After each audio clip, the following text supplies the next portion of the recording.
Assalamualaikum warahmatullahi wabarakatuh. Materi hari ini kita membahas tugas yang sudah dikumpulkan minggu lalu, yaitu tentang menerjemahkan slide yang saya kirim, yaitu tentang ta'riful Quran, tentang Al-Quran, pengertian Al-Quran, kemudian nama-nama Al-Quran, kemudian fungsi dan kedudukan Al-Quran. Ya, kita mulai saja ya. Jadi kalian tinggal membuka catatan kalian sambil saya akan menjelaskan sedikit apa itu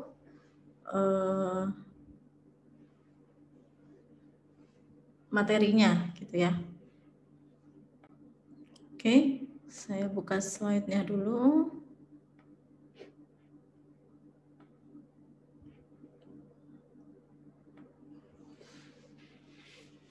Oke, bismillahirrahmanirrahim. Slide pertama yaitu tentang ta'riful Quran.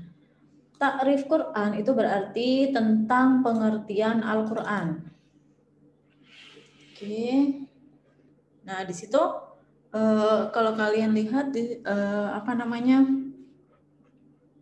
itu bukan dibagi-bagi menjadi itu ya, tapi itu maksudnya pengertian Al-Quran itu satu kesatuan mulai dari yang atas sampai yang paling bawah. Yang pertama itu jadi pengertian secara keseluruhan Al-Quran itu adalah kalamullah al-mu'jaz al-munazzal ala qalbi Muhammad mangkul ilaina bitawatur wal muta'abbidu bitilawati. Artinya gitu ya,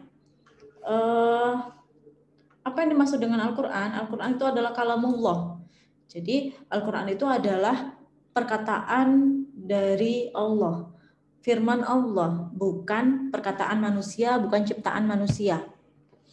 Kemudian bukan pula perkataan jin atau setan atau malaikat, walaupun di sini malaikat Jibril itu yang menyampaikan sebagai perantara, media, gitu ya.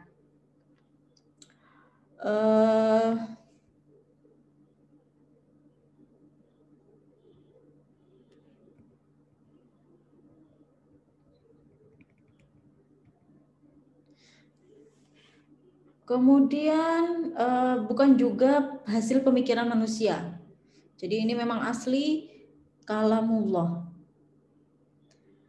Sebagaimana disampaikan di dalam Quran surat An-Najm ayat 3 sampai 4.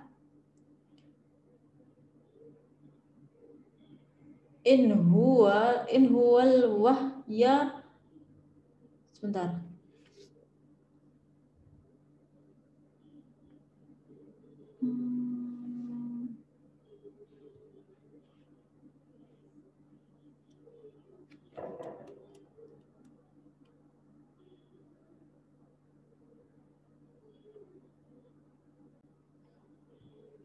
Oke, saya lanjutkan.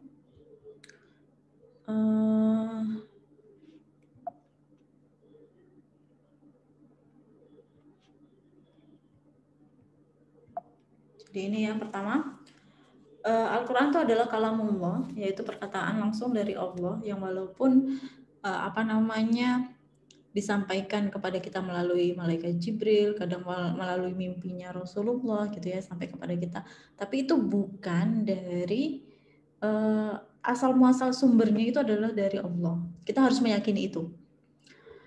Sebagaimana di dalam Al-Quran ya tadi saya sebutkan, yaitu di Quran surat An-Najmu itu artinya bintang. Ayat 3 sampai 4. A'udzubillahi minasyaitonirrajim. In huwa illa wahyu yuha wa ma yantiqu anil hawa. Dan tiadalah diucapkan Al-Quran itu menurut kemauan manusia, melainkan ucapan itu hanyalah wahyu yang diwahyukan kepadanya. Jadi bukan berdasarkan keinginan Rasulullah ingin sesuatu kemudian bilang ini perintah dari Allah, bukan, tapi memang benar-benar perintah dari Allah. Kemudian yang kedua, al-mu'jiz itu maksudnya adalah mukjizat. Sebagaimana kita tahu setiap rasul yang diutus oleh Allah untuk sebuah kaum itu memiliki mukjizat sebagai tanda bahwa memang beliau itu benar-benar utusan Allah. Nah, mukjizat Nabi Muhammad itu adalah Al-Quran. Nah, mukjizat ini artinya suatu perkara yang luar biasa yang mana tidak akan mampu dilakukan oleh manusia biasa.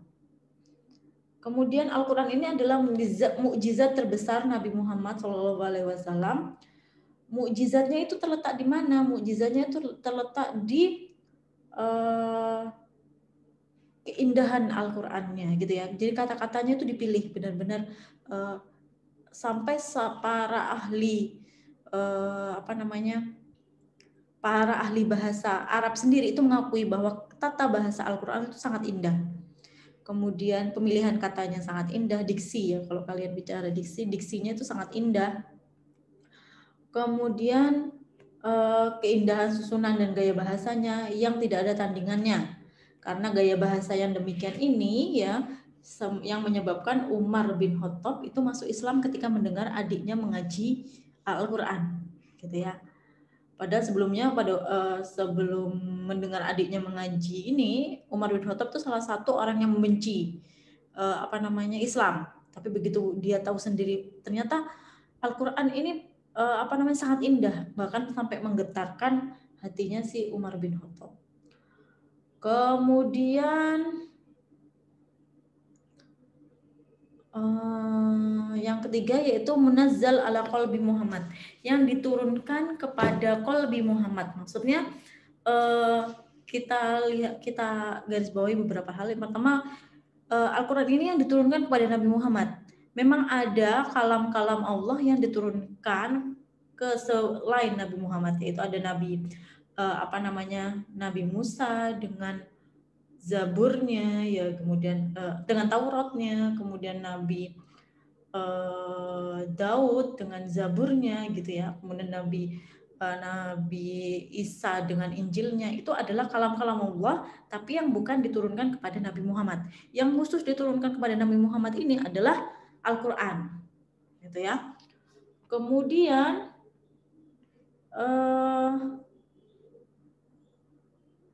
ya Taurat tadi diturunkan. Kemudian diturunkannya itu dengan berbagai cara. Yang pertama ada yang langsung, gitu ya. Kemudian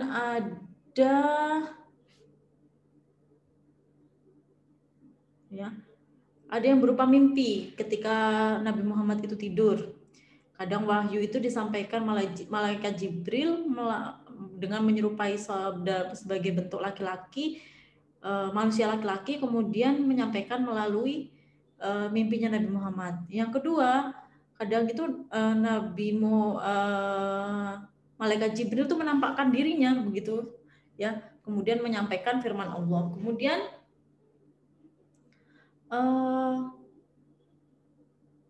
ada yang langsung gitu ya, tanpa melalui perantara, yaitu terutama pada perintah sholat ya. Isra Mi'raj kemarin itu kan ya kita tahu itu Allah memperjalankan Nabi Muhammad dari Masjidil Haram ke Masjidil Aqsa, kemudian dari Masjidil Aqsa ke Sidratul Muntaha. Nah, itu kemudian yang keempat, al-manqul ilaina bitawattur. Jadi Al-Qur'an itu sampai kepada manusia secara berangsur-angsur. Ini ada beberapa hikmah ya. Kalau kita tahu, kalau kalian ditanya berapa lama Al-Qur'an itu turun, Al-Qur'an itu turun selama masa Nabi Muhammad menjadi nabi. Mulai diangkatnya Nabi Muhammad pada usia 40 tahun hingga wafatnya beliau ya. Nabi Muhammad diangkat menjadi Rasul itu pada usia 40 tahun, kemudian wafat pada usia 63 tahun. Sehingga kalau kita pikir sekitar 23 tahun. Tepatnya adalah 22 tahun, 2 bulan, 22 hari. Jadi nggak sampai 23 tahun sebenarnya ya. Jadi itu selama Rasulullah menjadi Rasul, itulah Al-Qur'an Al-Qur'an diturunkan secara berangsur-angsur. Hikmahnya yang pertama, mempermudah penghafalan gitu ya. Jadi kalau kalau Al-Quran pada saat itu langsung datang satu buku gitu, itu akan susah untuk menghafalnya. Tapi kalau datangnya itu 5 ayat, yang pertama 5 ayat ya, Iqra itu, kemudian 5 ayat tuh dihafalkan dalam 3 hari 2 hari itu hafal gampang gitu ya. Apalagi sangat relate gitu loh dengan kondisi saat itu. Kondisinya terutama kondisi Nabi Muhammad yang ummiyun, yang tidak bisa membaca dan menulis gitu ya, tapi diperintahkan untuk membaca. Kemudian sebenarnya Al-Quran itu juga sebelum zamannya Utsman bin Affan menjadi khalifah itu masih hanya berupa hafalan-hafalan saja. Ketika zamannya Utsman inilah mulai dituliskan gitu ya, mulai ditertibkan gitu ya. Jadi setelah setelah Al-Fatihah itu kemudian Al-Baqarah, setelah Al-Baqarah Ali Imran. Nah, itu mulai ditata seperti itu. Padahal kalau kita tahu ayat yang pertama kali turun itu adalah Iqra tadi ya, Al-Alaq 1 sampai 5. Nah, itu ternyata ada cara menertibkannya itu ada sendiri. Kemudian yang ke 5, al-muta'abbidu bitalawatihi. Jadi dengan membacanya itu kita dianggap sebagai ibadah. Ya, apalagi menghafalkan, apalagi mengamalkan ya.